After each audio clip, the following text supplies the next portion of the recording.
So listen, the milkshake theory is really just a very simplified and silly way for me to describe how I thought the future was going to play out in the markets. And I first started talking about this in 2018. And I thought that because of all the debt in the world, both in the United States and outside the United States, that we were likely headed to a sovereign debt crisis. And the reason I thought we would have a sovereign debt crisis because interest rates were at zero. Due to the previous crisis, all the bad debts have been kicked up to the country balance sheets, the central bank balance sheets. And because interest rates were at zero, and I thought the 40-year bond bull market was coming to an end, when interest rates rose, I thought we would then have a sovereign debt crisis. And I said, as a result, I thought that bond prices would fall. I thought interest rates would go up.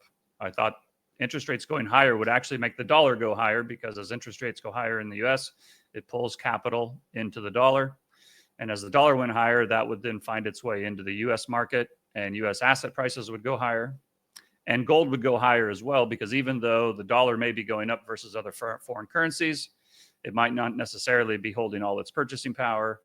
And so that was the milkshake, that part comes from, I thought, historically, central banks and governments around the world had always responded to a crisis by injecting more liquidity.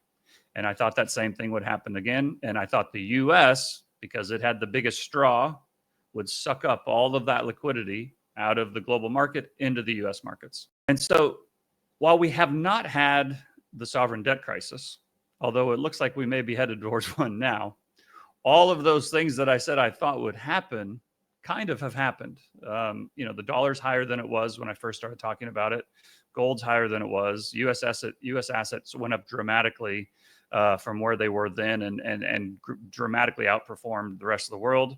Bonds have fallen, interest rates have gone up. And so we've had some crises along the way, but we just haven't had the quote unquote big one yet. But the nice thing for me is it's a framework that has allowed me to stay invested, understand what's going on, make money for my clients, and not kind of be freaked out by everything that goes on. And every time a market goes up or down, you seem to get people getting overly dramatic, in my opinion.